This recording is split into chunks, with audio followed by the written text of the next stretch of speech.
Bismillahir Rahmanir Rahim. Alhamdulillah. Wassalatu wassalamu ala Sayyidina Rasulillah wa ala alihi wa sahbihi wa man wala. So, inshallah, we continue with our reading of the introduction of Lubb al Usul. And the introduction is very long. So, we'll be saying the introduction for quite some time. So, I don't want you to think introduction like this is just Bismillah, Bismillah, Alhamdulillah. But it's in my translation, it's quite long. Anyway, so we are going to talk about some theological matters today. So we will recall some of the discussions that we had when we did theology and we read the Jawharat al-Tawheed and we looked at some of the hawashi on that text. So today we will begin by talking about good and evil and its definition of good and evil. And then we will talk about gratitude towards the bestower of bounty, Allah subhanahu wa ta'ala. And then we will talk about the fact that there is no Sharia, there is no ruling prior to the Sharia. All of these, of course, are going to be in distinction to the Mu'tazilites. So not only will we talk about what our positions as Ash'aris is regarding these theological matters, but we will also highlight briefly what the Mu'tazilite opinion is, and we will also also talk about why that's incorrect. After no ruling prior to the Sharia, then we are going to talk about legal responsibility, at taklif of the heedless, the one with no choice, and the coerced, which is a very common subject matter when we talk about Usul al Fiqh. Then we will talk about God's speech as it relates to non-existent things,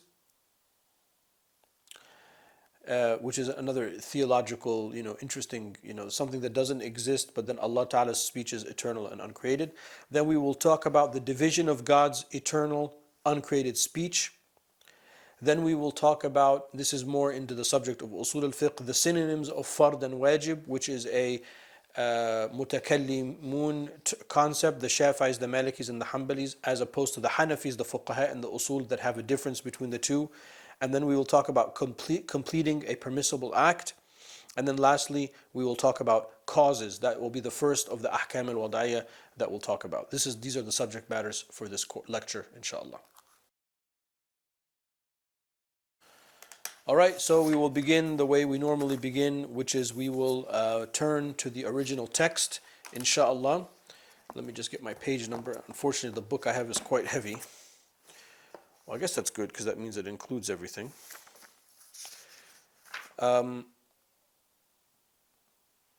Bismillah ar-Rahman ar-Rahim. Yes. Okay. Bismillah ar-Rahman ar-Rahim. قال المصنف رحمه الله ونفعنا بعلومه في الدارين آمين. وعندنا أن الحسن والقبح بمعنى ترتب الذم حالا والعقاب مآلا شرعيان. So he says, rahimahullah, for us, the Ash'ari schools, that which is good or evil, al-husn wal-qubh. So these are kind of concept or terms. That which is good and evil as it relates to potential criticism in this world and potential punishment in the hereafter are defined by the Sharia alone. That's a mouthful, right? That's the translation of what we just read. So let's splice that up, because this is, there are huge ramifications to that simple sentence. So, in the Ash'ari school, for us, as we said in the beginning, Shaykh al-Islam is writing in this way to, number one, define what the madhab of Ahlul Sunnah wal Jama'ah is, and also to also give you a concept and an idea of what the Mu'tazilites have said as opposed to that, and why that is not considered the orthodox theological position. So he says, for us in the Ash'ari school, that which is good and evil. So there's good and evil in the world. Is good and evil something that is completely, solely defined by the intellect, by reason, or is it something that is solely defined by the Sharia? What do we mean by that? What we mean by that is that what the Mu'tazilites are saying is that they are aqliyan, they are only and firstly defined by reason, and then confirmed by revelation. So the Mu'tazilites posit, and this is why they are falsely referred to as the rationalists. And this is, this is I mean, I'll just use the word because I think this is a ridiculous theological, it's absurd that reason alone and reason firstly can capture whether something is good and bad. Certainly there are many, many things in life that we know rationally that are good and bad. But how do you know that entering the mosque and praying 2 rak'ahs to greet the mosque is good? Unless you know that from the Sharia. I mean, because if you don't believe, if you're not a Muslim, or you don't know any of those things, or you have no access, or you're a Muslim, you grew up in a Muslim family and identity with a Muslim name, but you really don't have any access to knowledge, no one took you to like a Sunday school or something like that. How will you know that that's good? Rationally, there's no reason to that. That's why this is a religion, it's not a rational philosophy. So what we say is that it is the Sharia that defines the good and the bad as it relates, and that's why I translated this way, as it relates to potential criticism in this world and potential punishment in the hereafter. So when we put those conditions to what we're talking about, only the Sharia can define that. So in other words, there's a hadith that the Prophet ﷺ forbade us, nahana, on the tashabuk, to go like this in the mosque. The fuqaha understand that this is something that's disliked. There's no way that you will rationally know that unless it comes from an athar, it comes from a revealed text, in this case the hadith. So therefore, I could be criticized, my shaykh can criticize me if I go like this in the mosque, be like, don't do that, don't cross your fingers, tariq in the mosque, that's incorrect. So there's potential criticism here, and then God forbid if somebody engages in the haram act here, there can be potential punishment for it in the hereafter. And the reason I say potential punishment, because Allahu ghafurun rahim. Okay, I could go on and on about that, but I've already taken up too much time on this subject, so let's move forward. And then he says, rahimahullah, وأن شكر المنعم واجب بالشرع وأنه لا حكم قبله بل الأمر موقوف إلى وروده. So the two things is, he says, likewise for us it is obligatory as established in the Sharia to be thankful to our Lord. Again, we are saying that this comes from the Sharia point of view, that we are thankful to Allah subhanahu wa ta'ala for all of the things that we have been given, whereas the Mu'tazilites say this is something that is rationally established. Now the reason these things are important is because we say as Sunnis, as Ash'aris, that there is no taklif, there is no legal and moral responsibility until one has received a message, which is the next thing that we'll talk about. The next theme that he talks about is, for us there is no Sharia ruling before the revelation of the Sharia. Rather, such issues are left to when they appear, إلى الورود, when they come. And this is based on the verse, وَمَا كُنَّا مُعَذِّبِينَ حَتَّى نَبْعَثَ رَسُولًا. We do not punish a people. In other words, we do not hold them morally and legally responsible until they have been given a message. So for us, if there's somebody out there that does not receive the message, or as Imam al-Ghazali says, if there's somebody out there that receives an incomplete message or a partial message or incorrect message about the deen, they have no taklif. So therefore for us this is something that is established by the Sharia and revelation, not by reason. The Mu'tazilites are saying it doesn't matter where you are and who you are and when you are and what you have received, you are responsible. So if there's somebody out there, miskeen, who never knew about Islam or the religion or anything like that, the Mu'tazilites are basically saying that person will be punished for not accepting, because it's something that they should rationally be able to capture. And that's why I said it's a theological absurdity. I mean, how on earth can such a person even find their way? Why are we saying it's an absurdity? Because we were saying we only know how to do this through revelation, through the Quran and through the Sunnah of the Prophet alayhi salatu wasalam.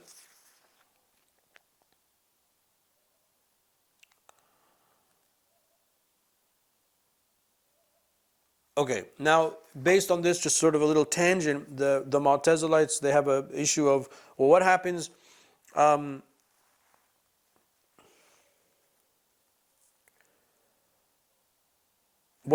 if rationally we can't capture what the Sharia ruling is? So they'll say, and we dispute all three of these, but they have three positions. The first position is that thing is by default haram. So if I can't understand what the Sharia ruling is for like eating fruits, for example, that's the example that Shaykh al-Islam gives, then it's al-hadr, it's haram, I have to stay away from it. The second opinion is that it's its opposite, it's mubah. So all things, until the intellect can capture them, then they are permissible. And then the third thing is, well, it's, as the Mu'tazilites say, often it's something that's stuck in a position between the two positions. So a tawaqquf, we withhold judgment, neither this, neither that. Of course, from our point of view, that's highly problematic because we are saying, no, وَمَا كُنَّا مُعَذِّبِينَ حَتَّى نَبْعَثَ رَسُولًا. Now, as for us, when it comes to default rulings of things, that will come later in the text. But the foreshadow is the default ruling of things is basically that it is permissible. We took this in the waraqat. It's permissible until something comes along that makes it haram. The default ruling in things that have to do with gender relations is it's haram until something comes and makes it permissible, etc. Okay, and then he talks about legal responsibility at taklif. So he says, rahimahullah, وَالْأَصَحُ امتناع تكليف الغافل والملجأ للمكره. Now this is a very short sentence, but I kind of elongated the translation with examples.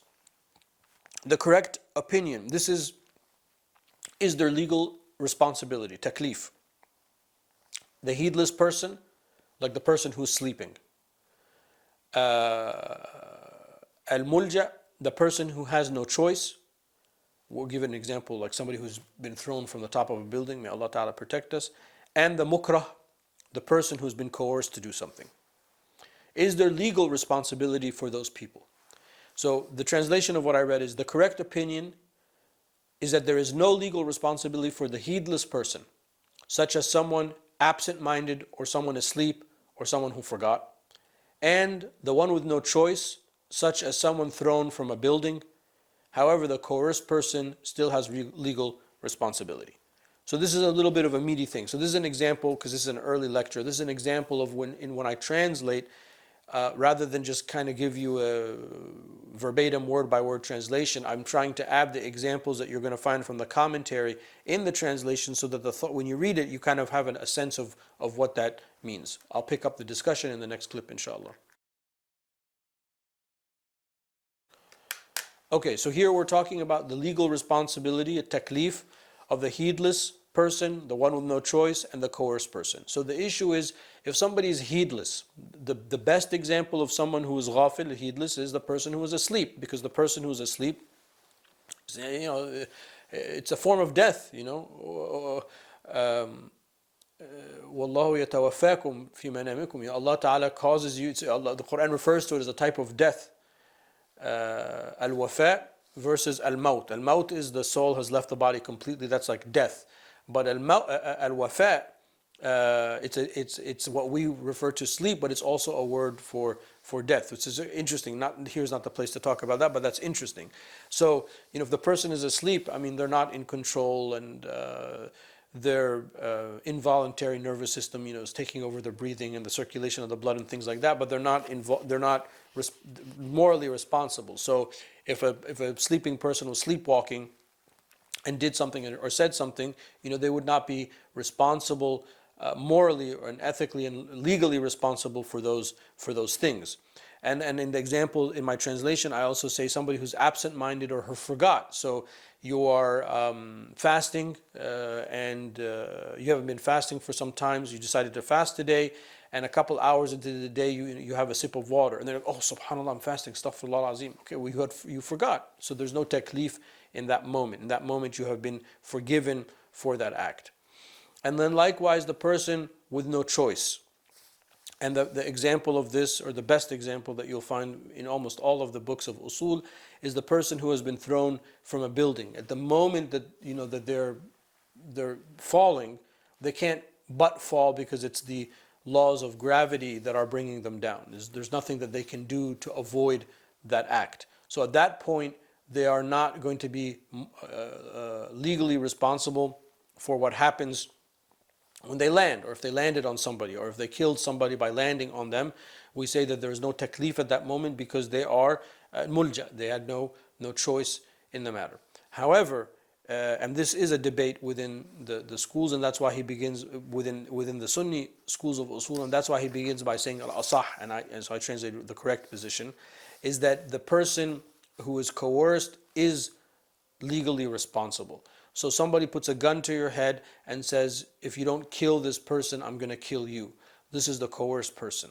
So we say, in other words, the dominant position, the correct position in the usul, amongst the usuli schools, is that such a person is legally responsible. And they might be forgiven for what they do when they are coerced, but they can always choose the option of being patient in face of that oppression. So somebody puts a gun to your head and says, if you don't kill this person, if you don't kill this child, I'm going to kill you. Okay, well, kill me then. I'm not going to do that. You could do that. I mean, it's obviously a tall order and it's the end of your life, and that's very difficult. But because there is that option, there is the taklif, whereas in the other two categories, that option doesn't exist because the ghafil person is at that moment is completely not in control, and the person that's been thrown from the building obviously is not in control. So that's why they say there's no taklif at that moment. But this person, the coerced person, they could be, they could take a licking, they could take a beating.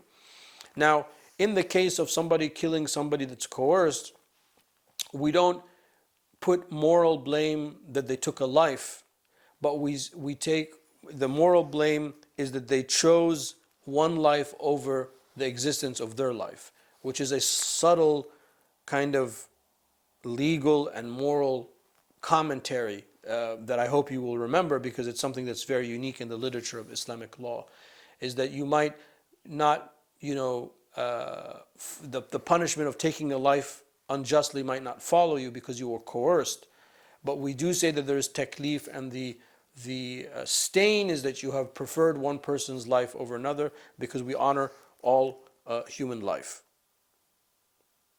Okay, and then he says, وَيَتَعَلَّقُ الْخِطَابُ عِنْدَنَا بِالْمَعْدُومِ تَعَلُّقًا مَعْنَوِيًّا.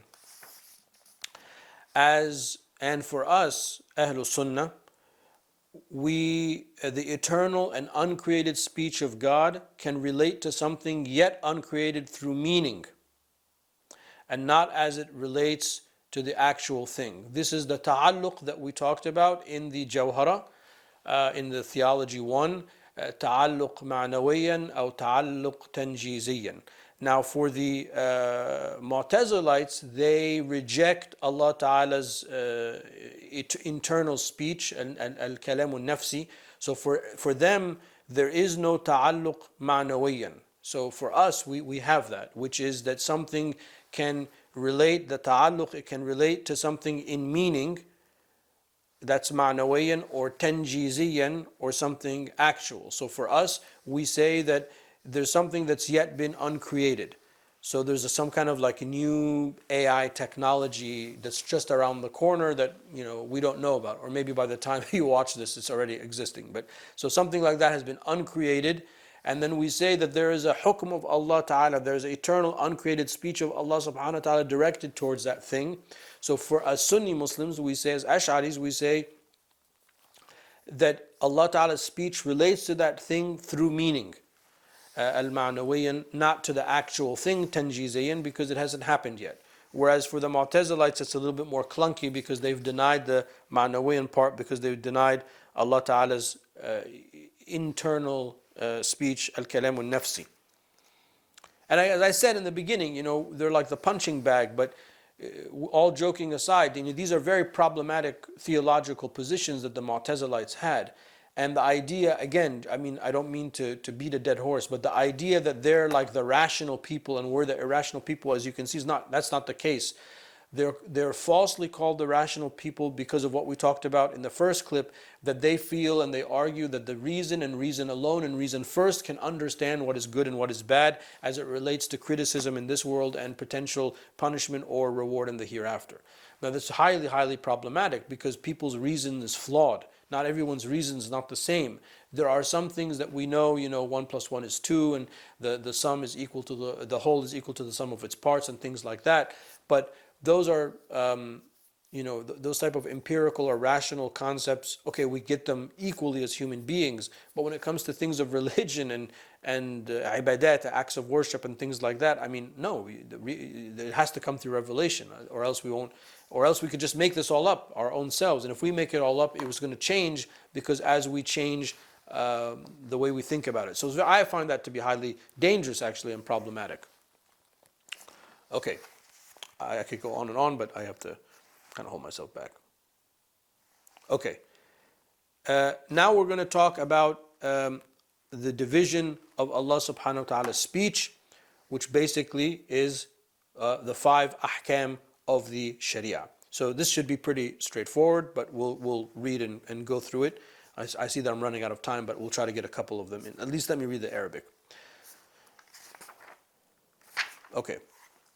فإن اقتضى فعلا غير كف اقتضاء جازما فالإيجاب أو غير جازم فالندب أو كفا جازما فتحريم أو غير جازم بنهي مقصود فكراهة أو بغير مقصود فخلاف الأولى أو خير فإباحة وعرفت حدودها. So he says, rahimahullah, and I'll just read the translation.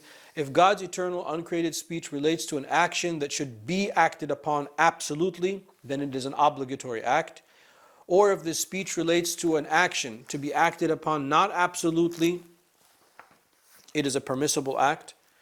If this speech relates to an action that is not to be acted upon absolutely, then it is an act, then the act is impermissible. Or if the speech relates to an action not to be acted upon absolutely, then it is disliked. If the speech relates to an action not to be acted upon but not specifically, then such an act is contrary to what is preferable, khilaful awla. And lastly, if the speech relates to an act in which one is given the option to act or not to act, then such an act is permissible, ibaha. So I know that you know these because we've talked about them in the waraqat, but we are going to go through them again because I want you to notice how he phrases them, because the phraseology that he uses, which is obviously taken from the phraseology of Jam' al-Jawama, is going to be the phraseology of advanced Usul al Fiqh, to do an act and not do an act and things like that. I know you know the ahkam of the 5 are. The other thing that's unique that we'll get to in the next clip is the concept of khilaful awla, and then I want to give you a difference of opinion within our madhab of usul about sunnah al-mandub and things like that. So we'll pick it up in just a moment. Okay, so he says, rahimahullah, if God's eternal uncreated speech, and that's how I translate khitabullah, because that's what it means. It means Allah's eternal uncreated speech, because we are Ash'aris, not Mu'tazilites. So I don't say Allah's speech, I say eternal and uncreated, kalamullah al-qadim. That's what Allah's the definition for us is. So when I find the khitabullah, Allah's speech, that's how I translate it to emphasize, because this is what Shaykh al-Islam is trying to get across, and likewise I want to make sure that you get that across as well. If God's eternal uncreated speech relates to an action that should be acted upon absolutely, and you have to do this act, then it's a wajib. So the wajib act is something that you have to do. If when you do it, you are rewarded, and if you do not do it, you are punished. Or if the speech relates to an action to be acted upon but not absolutely, so there's a speech, do it, but it's not an absolute thing, then it is permissible. Then it is a permissible act. Mandub. And the mandub act means if you do it, you are rewarded, and if you do not do it, there's no sin. If this speech relates to an action that is not to be acted upon absolutely, you absolutely cannot do this act, then it is considered impermissible or haram. So the haram act is, if you do the haram act, you incur a sin, and if you do not do it, you incur a reward. Or if the speech relates to an action not to be acted upon but not absolutely, then it is simply disliked, makruh. The makruh act, if you do the makruh act, you receive no sin, but if you stay away from it, you receive a reward. And as I've said in the waraqat class, notice how most of these acts, other than the haram acts, are acts that you can do in varying degrees. And then he says, if this speech relates to an action not to be acted upon, but not specifically, then it is considered khilaful awla, contrary to what is preferable. And this is something that might be new to us.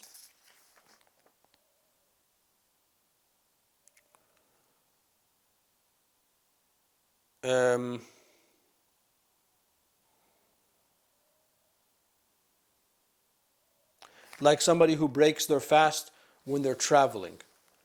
It's permissible because the traveling state is a state in which you can break your fast, whether it's a fard fast or a sunnah fast, all right? If you have the right conditions for the travel's halal, so on and so forth. But it's khilaful awla.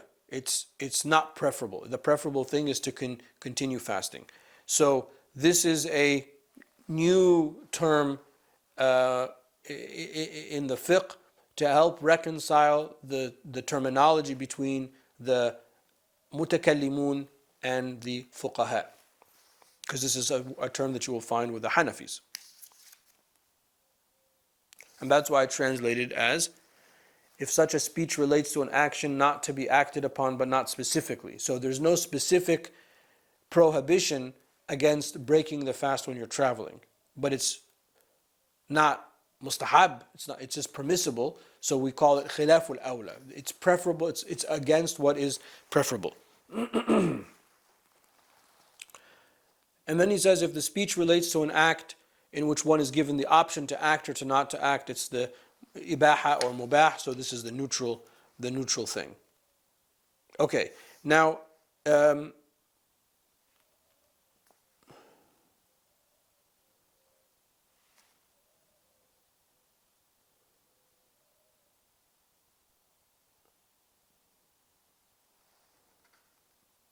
the khilaful awla, you can think of it as a station between the kiraha and the ibaha. So the kiraha is disliked, like eating garlic and going to the mosque and praying, and onions, raw onions and garlic, because you're going to smell bad. So it's not haram to do that, but it's disliked. So leaving it is better. That's a disliked act because there's something specific in that. There's a specific text and hadith and traditions about that. The ibaha is, it's just, I'm going to eat an orange now, or should I eat an apple? Well, you can choose whatever you want. There's nothing specific. The khilaful awla is in between, because it might be permissible to break your fast when break your fast while you're traveling, but obviously it's going to be better in that case to continue the ibadah along with the mashaqqa, because taklif, or legal responsibility, is something that has kulfa in it. It's something that has a little bit of difficulty in it. And you have to get up, make wudu, and pray salat al-dhuhr. It's easy just to sit and be lazy. So there's a little bit of action that you have to do. So to fulfill that little bit of action, it's better to complete the act. Okay. Next, the synonyms of fard and wajib. والأصح ترادف الفرد والواجب كالمندوب والمستحب والتطوع والسنة والخلف لفظي. Now, the correct opinion, okay, so here we're arguing with inside the schools of usul. The correct opinion is that the words fard and wajib are synonyms for obligatory acts, just like the words mandub, mustahab, tatawwa, and sunnah are all synonyms for permissible acts. The difference between these words are simply linguistic and carry no actual difference in law. Now, obviously, that's not the Hanafi position. That's the dominant position in the schools of Sunni fiqh. For the Hanafis, the difference between the fard and the wajib is the following. The fard in the Hanafi madhab is that act which has been deduced from a qat'i evidence, a Quran or a mutawatir hadith. If the evidence that produces the obligatory act is less than that, it's like an ahad hadith, then it is a wajib, not a fard. So for them, there's an actual difference, which is why, like, they'll pray, witr prayer all the time, and they'll call it a fard, not a wajib, which is why there has to be some Quranic recitation in the prayer, but you don't have to necessarily recite Surah Al-Fatiha, etc., because it's where the evidence comes from. The dominant schools of Sunni usul, our camp, which we are the dominant because we encompass the three schools and more of the past schools in the past, etc., is that they are synonyms. Wajib and fard for us are synonyms. And then likewise, the mandub, the mustahab, tatawwa, and sunnah are all synonyms for permissible acts. However, we have a position within our camp as well that there is a slight difference. I don't know why when I prepare I always know where it is, and then when I'm recording I can never find the exact quote that I'm trying to find. The other position is, if the Prophet ﷺ did something, usually it's called a sunnah.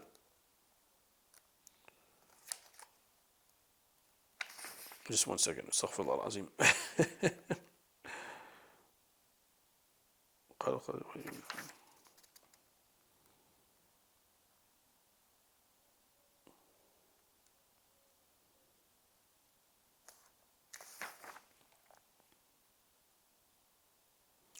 Sorry. If the Prophet ﷺ did something, it's called a sunnah. If he did it once or twice, it's called mustahab. And if he did not do it, but we are doing it from our own, like we're going to read a certain amount of Quran or recite a certain type of awrad and litany, then it's a tatawwa. So, slight difference in the definition. The majority of our madhab in usul says that they're all synonyms. At-tatawwa, mustahab, sunnah, etc. And we say that if you even looked at that opinion inside Usul al Fiqh, in our madhab, al-khilafu lafzi, it's just a linguistic difference. It does not carry any actual consequential difference in the law. And then he says, rahimahullah, وَإِنَّهُ لَا يَجِبُ إِتْمَامُهُ وَوَجَبَ فِي النُّسْخِ لِأَنَّهُ كَفَرْضِهِ نِيَّةً وَغَيْرِهَا. And then he says, the correct opinion is that a permissible act does not need to be completed, meaning you can start a sunnah act and then stop it, but it must be completed when intending a permissible pilgrimage rite in Hajj or Umrah, as the intention to enter the state of pilgrimage renders the obligatory act to complete. Likewise in some other aspects of law.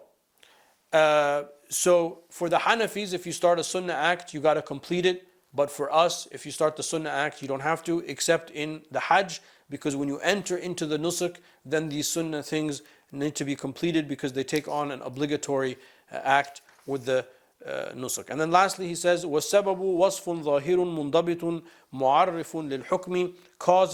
Causes are desirable, exterior, measurable, and defining of the ruling. Conditions, causes. Yeah, that's what I read. Causes are describable, exterior to the hukm, measurable, so you can measure the zawal of the sun to begin the dhuhr prayer, measurable and defining of the ruling. And this begins the discussion of the ahkam al-wada'iyya, which we'll pick up in tomorrow's lecture. Wallahu ta'ala a'la wa a'lam wa sallallahu ala sayyidina wa mawlana Muhammad wa ala alihi wa sahbihi wa sallam.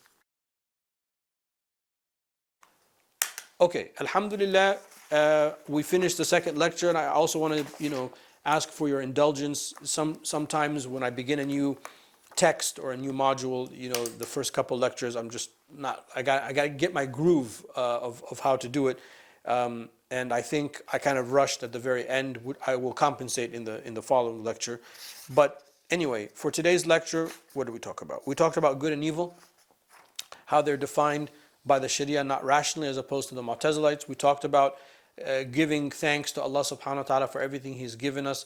That is a concept that is established from the Sharia, not rationally.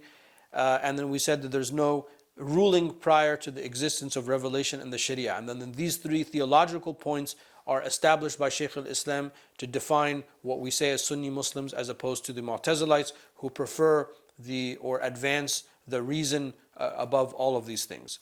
And then we talked about legal responsibility on the heedless, the one with no choice, and the coerced. We said that there is no legal responsibility on the heedless and the one with no choice, but there is still legal responsibility on the coerced person, because the coerced person could be patient and take a licking even if it cost them their life. Then we talked about God's speech as it relates to non-existent things, and how we said it is a ta'alluq ma'nawiyan, it is connected to through meaning, not tanjiziyan, not the actual thing. And then we looked at the division of God's eternal uncreated speech, which is basically the subject or the section that introduces the 5 ahkam al-shar'iyya. And then we added to that khilaf al-awla, which is a state between the makruh and the mubah. Then we looked at the synonyms in the majority of the Sunni schools of usul of fard and wajib, noting that the Hanafis have a difference based on the evidentiary text strength that they find to produce that. And then we also looked at the synonyms of the mandub, mustahab, tatawwa, and sunnah, and that there are differences of opinion even with our madhab about those words, but those differences are linguistic and not consequential. And then we looked at the permissibility of not completing a sunnah act as opposed to the Hanafis, except in the situation of Hajj. And then we began the discussion of causes, which I kind of rushed through, which we will pick up in tomorrow's lecture. Walhamdulillahi Rabbil Alameen wa sallallahu ala Sayyidina wa Mawlana Muhammad wa ala alihi wa sahbihi wa sallam.